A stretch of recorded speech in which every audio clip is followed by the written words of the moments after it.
오늘은요, 출애굽기 18장 말씀을 중심으로 겸손해야 승리한다, 겸손해야 승리한다 라는 제목으로 함께 말씀을 묵상해 보겠습니다.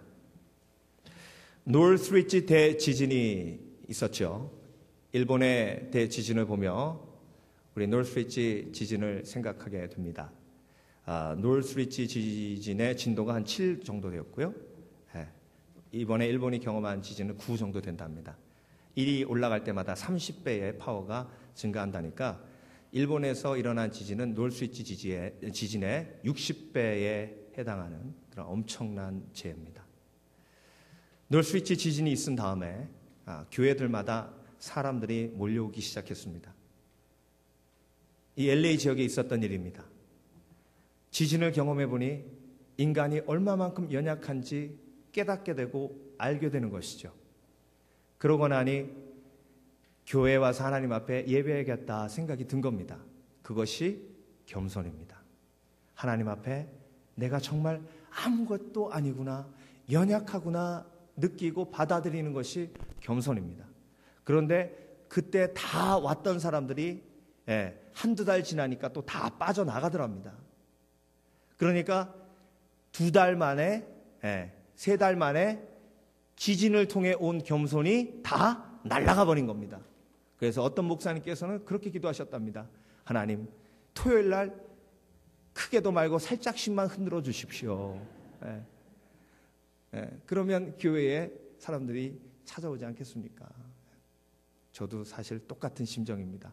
피해만 없게 그냥 살짝 한 번씩만 흔들어 주시면 겸손하지 않을까. 그런데 성경에서는요, 우리에게 승리하는 인생을 도전하십니다. 사실 예수님은 성공이라는 단어를 단 한 번도 사용하신 적이 없어요. 그러니까 예수님께서는 성공하는 삶을 우리에게 도전하신 것이 아니라 승리하는 삶을 도전하신 것입니다. 성공은요, 일시적인 겁니다. 성공은 항상 일시적인 것이고 성공했다고 해서 그 성공이 지속되는 건 아니에요. 성공은 일시적인 거기 때문에 계속해서 성공하지 않으면 성공하는 삶을 유지할 수 없는 겁니다. 그런데 예수님께서 말씀하시는 삶은 믿음을 지키는 승리의 삶을 말씀하셨어요. 그래서 우리가 쫓는 삶은 승리의 삶임을 믿으시길 주의 이름으로 축원합니다. 교만해도 성공할 수 있습니다. 교만해도 성공할 수 있어요. 그렇지만 교만하면 승리하지 못합니다. 그것이 성경의 가르침이에요. 사울은 성공한 사람이었습니다. 이스라엘의 왕이 되었어요. 그 약하고 약한 베냐민 지파에서 이스라엘의 왕이 되는 성공을 누렸던 사람입니다. 그런데 사울이 교만하니 성공이 날아갑니다. 결국 사울은 비참하게 죽습니다. 그의 인생은 승리한 인생이 아니라 패배한 인생이었습니다. 이렇게 성공한 인생이라 할지라도 교만하면 비참한 인생이 되는 것입니다. 그래서 승리하는 인생은 항상 겸손한 인생이요, 겸손해야 승리할 수 있다는 사실을 믿으시길 주의 이름으로 축원합니다. 겸손한 요셉은 감옥에서도 감사의 삶을 살았고, 그래서 하나님께서 애굽의 총리가 되기까지 축복하셨고, 겸손한 다니엘은 기도를 멈추지 않아 사자굴에서도 살아나오는 승리자가 되었습니다. 나단 선지자의 말을 하나님의 말씀으로 받아들인 다윗의 죄의 고통을 이기고 결국 이스라엘의 가장 귀한 왕으로 기록되는 승리자가 되었습니다. 예수님은 스스로 낮아지고 겸손하시는 겸손한 삶을 사셨기에 죽음을 이기고 부활하시어 가장 큰 이름으로 세움받는 영광의 삶을 사셨습니다. 모든 승리한 사람의 공통점은 겸손하다는 것이요, 모든 비참한 패배자의 공통점은 교만하다는 것입니다. 그래서 저와 여러분, 나는 주님 품 안에 안기는 그날까지 겸손하리라, 교만과 싸우리라 결단하시는 저와 여러분 되시길 주의 이름으로 축원합니다. 오늘 제가 출애굽기 18장을 보며 모세에게 감동했습니다. 모세가 40년 동안 하나님 앞에 광야에서 양치기로 연단받고 정말 겸손하게 되었구나. 그래서 하나님이 모세를 사용하셨구나 라고 깨닫고 또 깨닫게 됐어요. 모세가 얼마나 겸손했냐면요, 장인 이드로가 찾아왔습니다. 그런데 이 장인이 어떤 사람입니까? 미디안의 제사장이에요. 권력이 있는 사람입니다. 힘이 있는 사람이에요. 그런데 자기 딸 십보라와 결혼한 모세를 40년 동안 양치기로 부렸습니다. 여러분, 모세는 왕궁의 교육을 받았기에 총명함이 있었을 것입니다. 그런데 이드로는 그것을 인정치 않고 40년 동안 자기 사위를 양치기로 내버려 두었어요. 혹시 남자분들은 장인어른이 여러분을 인정하지 않으실 때 정말 비참하지 않습니까? 그런 느낌이 있습니다. 그러니까 아무리 장인어른이지만 미움이 있을 수 있죠. 모세를 40년 동안 그렇게 인정하지 않았던 이드로가 모세를 찾아왔습니다. 그런데 중요한 것은 모세는 더 이상 양치기가 아니라는 것입니다. 목동이 아니라는 것입니다. 200만이라는 이스라엘의 수장이 되었습니다. 200만이라는 이스라엘이 모세 한마디에 움직이고 있습니다. 그러니 한마디로 이드로의 눈에도 모세는 성공한 사위인 것입니다. 그러니 자기 딸과 자기 손자들을 데리고 모세에게 온 겁니다. 저 같으면 장인어른 저를 그렇게 무시하시더니 왜 오셨습니까? 자, 보십시오. 당신이 그렇게 40년 동안 무시했던 모세입니다. 그 모세가 200만 이스라엘의 수장이 되었습니다. 그렇게 한마디쯤 얘기할 수 있지 않겠습니까?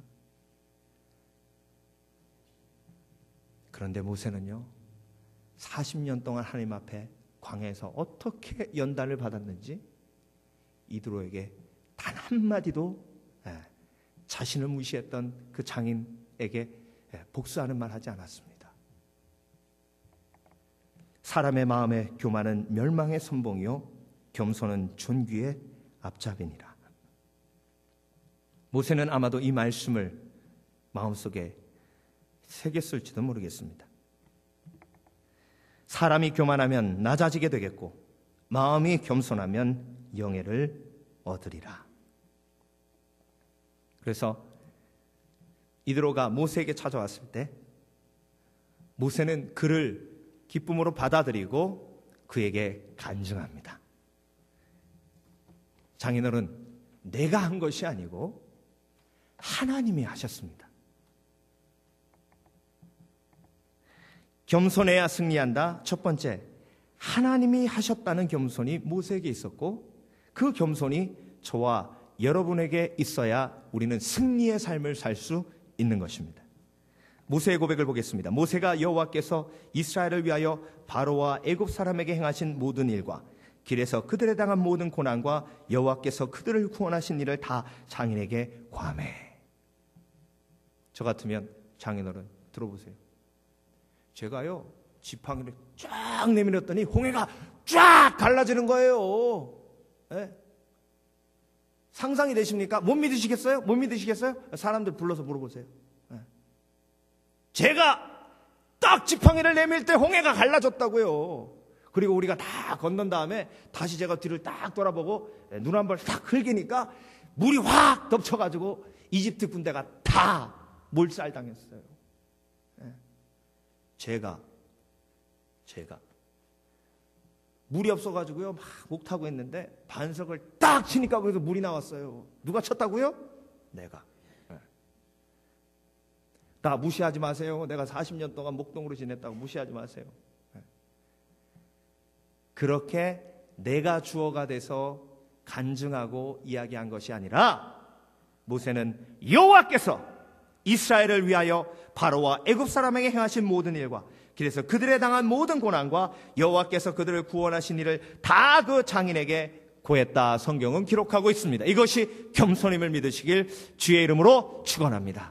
하나님이 하셨다는 거예요. 사도 바울이 고백한 것처럼 나의 나된 것은 내가 아니라 내 속에서 역사하신 성령의 능력이요 하나님의 능력이라고 지금 고백하고 있는 것입니다. 이드로가 여호와께서 이스라엘에게 모든 은혜를 베푸사 애굽 사람의 손에서 구원하심을 기뻐하고 가로되 여호와를 찬송하리로다. 할렐루야. 여호와를 찬송하리로다. 내 삶에 역사하신 하나님을 주어로 내가 겸손하게 간증할 때에 하나님께서 그 속에 역사하신다는 사실을 믿으시길 주의 이름으로 축원합니다. 그래서 회상 속에서, 기억 속에서 하나님의 주어가 되셨을 때 하나님이 하셨다라는 고백을 하게 되는 것이고, 그리고 하나님이 하셨다라는 고백이 내 입속에 살아있을 때에 하나님의 역사와 도움이 계속되는 것입니다. 하나님은 겸손의 문을 통해 들어오십니다. 사탄은 교만의 문을 통해 들어옵니다. 참 겸손은 나는 겸손하지 않다라고 생각하는 것입니다. 대단한 겸손은 나는 교만하다라고 생각하는 것입니다. 최고의 교만은 나는 교만하지 않다고 생각하는 것입니다. 구제불능의 교만은 나는 참 겸손한 사람이다라고 생각하는 것입니다. 그럼 여러분 어디에 해당되십니까? 저는 구제불능임을 깨달았습니다.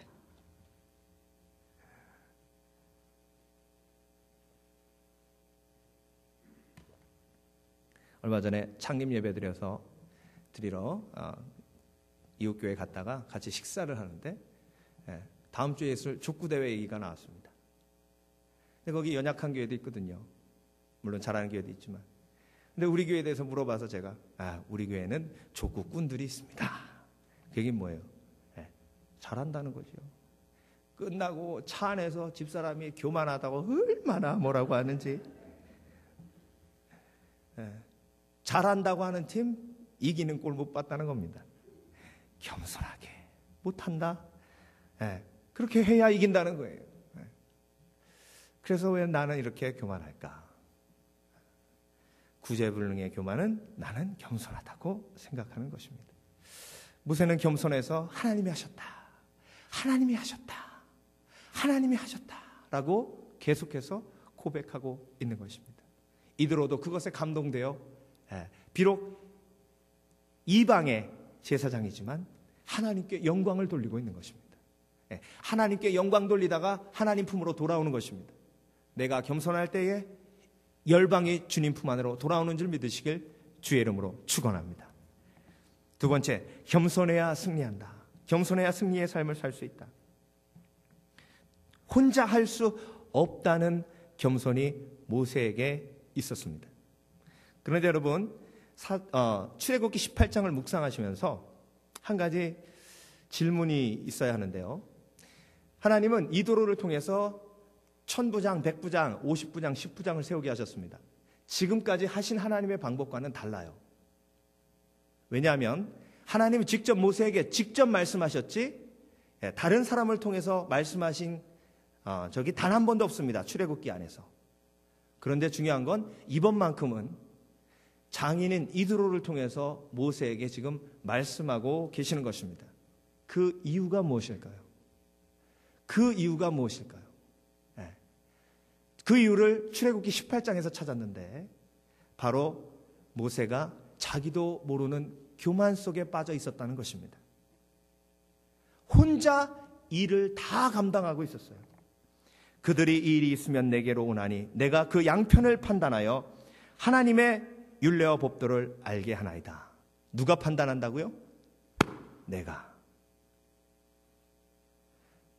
요 전까지만 해도 하나님이 하셨다라고 고백하고 있는데 주어가 하나님에서 나로 바뀌니 나로 바뀌니 교만이 모세의 삶 속으로 찾아드는 겁니다. 내가 했다는 거예요. 내가 판단한다는 겁니다. 하나님이 나를 통해 판단하시는 것이 아니라 내가 판단했다라고 고백하는 것입니다. 교만을 품으니 하나님이 모세에게 직접 말씀하지 않으시고 이도로를 통해서 깨닫게 하십니다.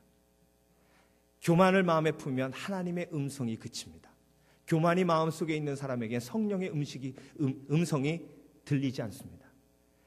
교만이 해결되고 겸손이 내 삶 속에 회복되어야 하나님의 음성이 들리기 시작하는 것입니다. 그대가 혼자 할 수 없으리라. 그런데요, 여러분 잘 보세요.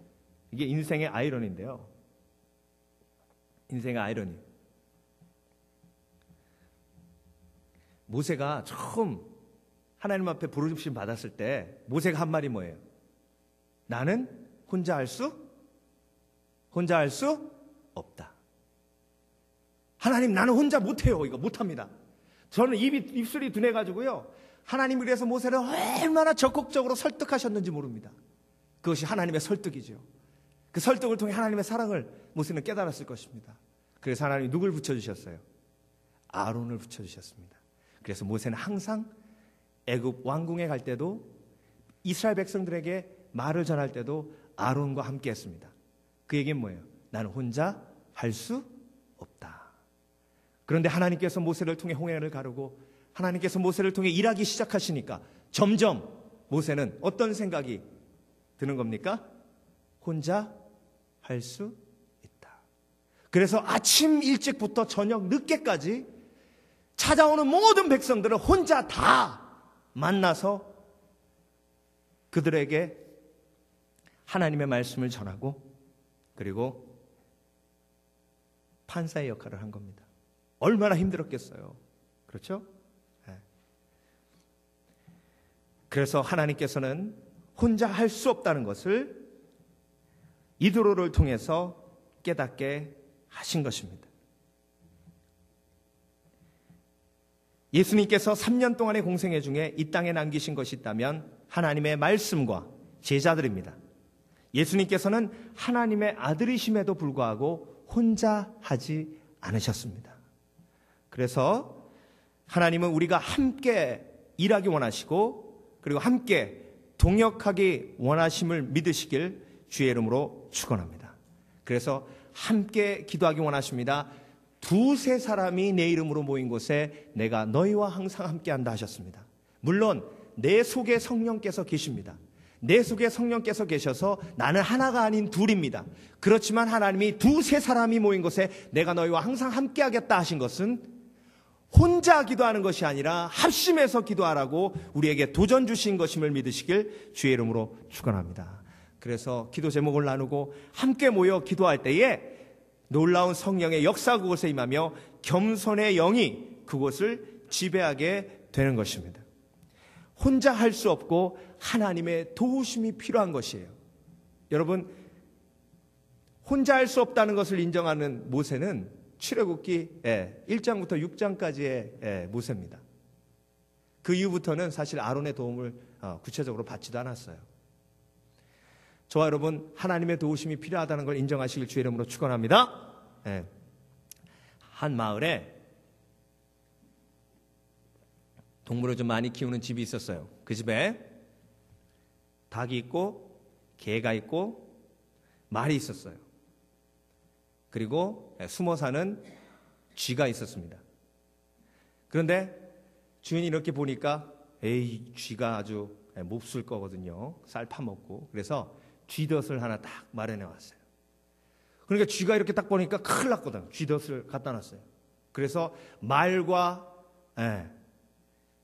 닭과 개를 불러 모았습니다. 동물회의다. 주인이 쥐덫을 갖다 놨는데 큰일 났지 않느냐. 우리가 머리를 맞대고 이 문제를 함께 해결하자. 그러니까 닭이 코웃음을 칩니다.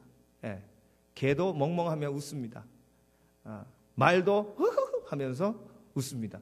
쥐덫은 너 잡으러 갖고 온 거지 왜 우리한테 그러냐. 너 혼자 해결해라. 그러고 가버렸습니다. 그러니까 쥐가 걱정에 빠진 거예요. 어떡하나. 그런데 그 다음날 주인이 말을 타고 저벅저벅 오다가 자기가 놓은 쥐덫을 알지 못하고 말이 밟은 거예요. 그랬더니 말은 밟으면 어떻게 됩니까? 하게 되죠. 그러니까 주인이 툭 떨어져 가지고 다쳤는데 전치 6주의 이 부상을 입었습니다. 그러니 와이프가 보니 아유 이 인간 말 타고 놀아지 말라 그랬더니 말 타고 돌아다니다가 이렇게 다쳤다고 일단 닭을 잡아가지고 삼계탕을 끓였습니다. 그래가지고 잘 먹였더니 그래도 이 차도가 없어요. 이번에는 개 소주를 해야 되겠다. 그래서 개를 잡아가지고 개 소주를 만들어서 또 먹였습니다. 그랬더니 또 차도가 없어요. 이제 이래도 안 되고 저래도 안 되니 의원을 드려야겠다. 그래서 말을 팔아가지고 그 돈으로 의원을 모셔서 보약을 먹였습니다. 쥐만 살아남았어요.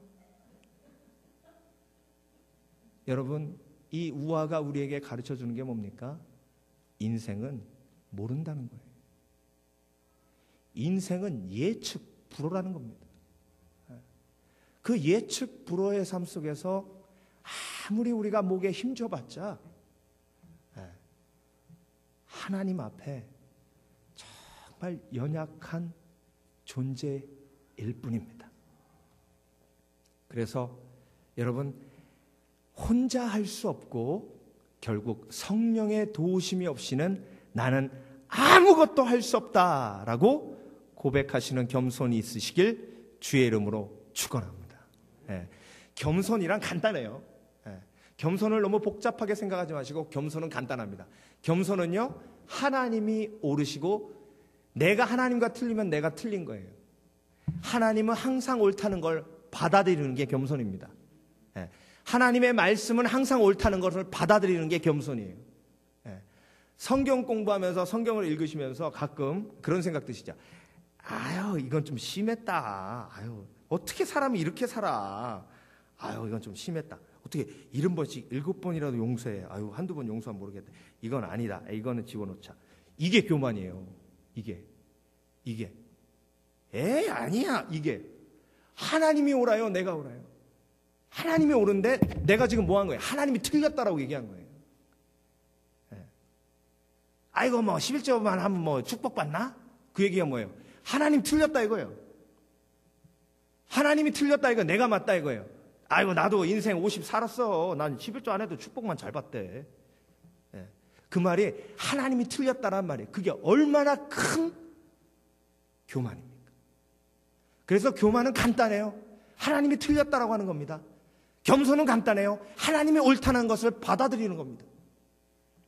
하나님이 성경을 통해서 우리는 예수 그리스도가 우리를 위해 십자가에 못 박혀 죽으실 만큼 우리를 사랑하셨다라고 말씀하셨습니다.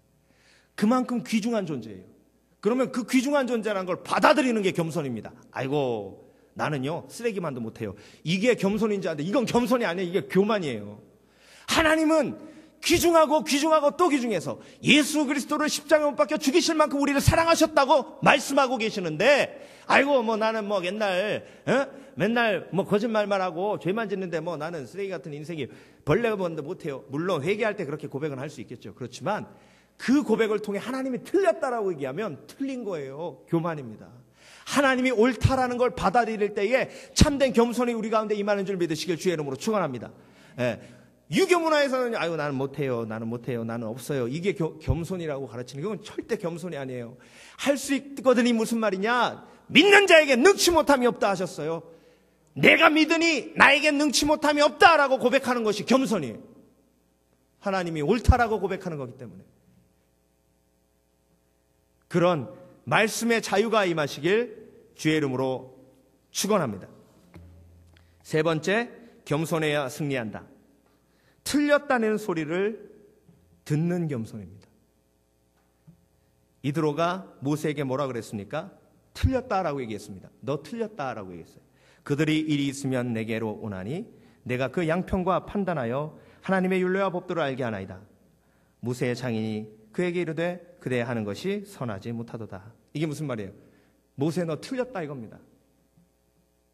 지금 이드로는 이방의 제사장이요, 사실 모세의 힘과 견주면 아무것도 아닙니다. 모세가 한마디 명령만 내리면 이스라엘의 군대가 이드로를, 물론 장인이지만 가둘 수 있는 그런 모든 힘을 가지고 있는 모세였습니다. 아무 힘 없는 장인이 이렇게 충고합니다. 모세는 그렇게 얘기할 수 있었습니다. 아니, 장인어른이 뭘 하세요? 우리하고 광야를 하루라도 걸어보셨어요? 하나님이 저를 통해서 홍해를 가르실 때 저하고 같이 있으셨냐고요. 알지도 못하시면 가만히 좀 계세요. 제가 해야 됩니다. 제가 해야 돼요. 아시겠죠? 이렇게 얘기할 수 있었습니다. 그런데 모세의 반응을 보십시오. 모세는 이드로의 말을 듣고 그 말 그대로 행했습니다. 그대로 이드로의 제안을 받아들여 1000부장, 100부장, 50부장, 10부장을 세웠습니다. 이렇게 내가 틀렸다라고 이야기하는 사람의 음성이 들리는 것이 겸손입니다. 물론 그 틀렸다라고 하는 말이 하나님의 음성일 수 있고 그렇지 않을 수도 있습니다. 그렇지만 그 사람이 내가 틀렸다라고 이야기하는 것을 의견을 받아들이지 않더라도 그 말이라도 들어주면 그 사람을 잃지는 않습니다. 그런데 우리는 틀렸다라고 얘기하는 사람에게 당신이 틀렸다라고 반박하기 때문에 관계가 깨어지는 것입니다. 제가 라디오 방송할 때 스크립터가 새로 왔어요. 대학을 갓 졸업하고 스크립터가 왔는데 스크립터가 이제 글을 써줍니다. 그럼 라디오 DJ는 그 글을 읽는 거예요. 그러니까 스크립터는 글을 쓰는 사람이고 라디오 DJ는 읽는 사람입니다. 그런데 온 지 얼마 안 됐는데 글을 써서 저한테 줬는데 이게 오프닝 멘트인데 그 프로그램의 제일 중요한 오프닝 멘트인데 마음에 안 들어요.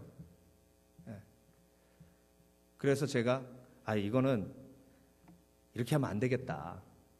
그럼 내가 오늘 오프닝 멘트를 써서 내가 할 테니까 이건 좀 이 말은 좀 내가 하기가 좀 그러니까 그렇게 하자. 그랬더니 이 스크립터가 당신은 DJ고 나는 스크립터고 써준 대로 읽으라는 겁니다.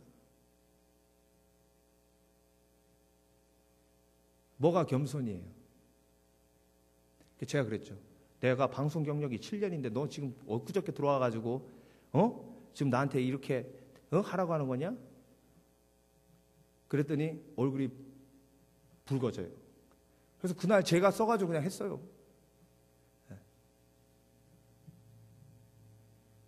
그 이후로 그 스크립터는 저에 대한 글은 대충 써서 줬습니다. 어차피 네가 다시 쓸 거 네가 하라는 거예요. 그래서 제가 너무 힘들었어요. 왜? 두 사람이 해야 될 일을 제가 해야 되니까. 그러니까 결국 제 교만 때문에 뭘 잃은 거예요? 사람을 잃은 겁니다. 사람을 잃은 거예요. 지금까지도 그런 실수를 했고 앞으로도 그런 실수를 할지도 모릅니다. 그런데 중요한 것은 그 실수 속에서 회개가 살아있어야 한다는 것입니다. 그 말이 얼마나 교만한 말이에요. 내가 방송 경력이 7년인데 너 엊그저께 들어오지 않느냐. 그런데 그 사람이 스크립터지 내가 스크립터가 아니에요. 여러분, 비판을 받아들일 준비가 되어 있으십니까? 내가 틀렸다라고 얘기하는 사람에게 웃으면서 대답할 수 있는 겸손이 있으십니까? 앞으로 제가 각오하는 것이 저희 반석이가 저한테 아빠 이거 틀렸어요라고 계속해서 얘기할 거라는 게 명확합니다. 기질도 그렇고 왜냐하면 차 타가지고요 딱 출발하기 전에 제가 안전벨트를 안 매고 출발하면 아빠 멈추세요 안전벨트 매세요 그럽니다. 그러면 저는 그래 미안하다 그러고 매죠. 속으로는 이게 이제 아빠를 가르치네. 근데 사소한 일이지만 앞으로도 이제 수없이 그런 일이 벌어지겠죠. 그렇죠? 하나님은 이 도로를 사용하셔서 하나님께서 원하시는 말을 모세에게 전하셨습니다. 모세가 순간 겸손히 그 속에 사라졌기 때문에 하나님은 그 방법을 하실 수밖에 없었습니다. 우시아 왕에게도 그런 일이 있었습니다. 우시아가 그 붙인 야마사의 모든 행위대로 여호와 보시기에 정직히 행하며 하나님의 묵시를 밝게 하는 스가랴에 사는 살에 하나님을 구하였고 저가 여호와를 구할 동안에는 하나님이 형통하게 하셨더라. 우시아 왕은 처음에 왕이 되었을 때 겸손했습니다. 아주 겸손하게 그래서 행하였기에 하나님이 승리하는 삶, 형통하는 삶을 주셨습니다. 그런데 우시아가 왕국이 강성해지면 강성해질수록 교만해지는데 우시아가 제사장이 해야 될 일을 본인이 하는 거예요. 하나님 앞에 교만한 것이죠. 겸손이란 자기 권위의 한계를 아는 것을 의미합니다. 내 권위가 어디까지 있는지. 그렇죠? 집안의 주방장은 엄마입니다. 아버지가 들어가서 호박죽은 이렇게 끓이는 게 아니다. 그러면 그건 권위에 대한 도전이에요. 그래요? 주방장이 당신이 호박죽 끓이십시오. 그러면 그때 이제 자기가 마음대로 할 수 있는 겁니다. 교만해진 우시아를 보겠습니다. 제사장 아사랴가 여호와의 제사장 용맹한 자 80인을 데리고 그 뒤를 따라 들어가서 우시아 왕을 막아 가로되, 자, 왕이시여 통촉하여 주시옵소서. 지금 이거 하고 있는 겁니다. 이러면 안 됩니다. 왕이시여, 하나님이 진노하십니다. 절대 안 됩니다. 왕은 왕이시지 제사장이 아닙니다. 그러니 이렇게 행하시면 아니 되옵니다 하는 겁니다. 우시하여 여호와께 분향하는 일이 왕의 할 바가 아니요 오직 분향하기 위하여 구별함을 받은 아론의 자손 제사장이 할 바니 성소에서 나가소서. 왕이 범죄하였으니 하나님 여호와께 영광을 얻지 못하리이다.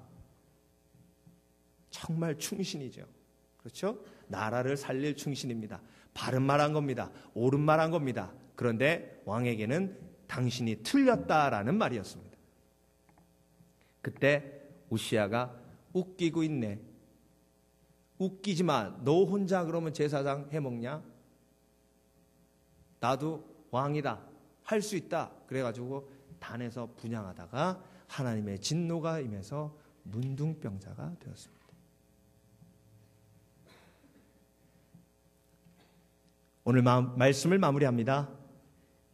출애굽기 18장에는 모세의 겸손한 삶의 모습과 교만한 삶의 모습이 함께 투영되고 있습니다.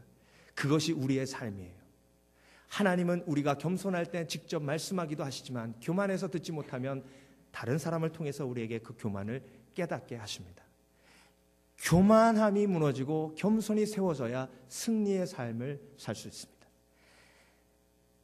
성공한 사람들은 많지만, 똑똑한 사람들은 많지만 겸손한 사람은 얼마 없어요. 우리 아이가 하나님 좋은 학교 가고 지혜롭게 똑똑하게 해주세요 라고 백날 기도해도 그 아이가 교만하면 끝장입니다. 그러니 겸손이 기도의 가장 중심이 되어야 합니다.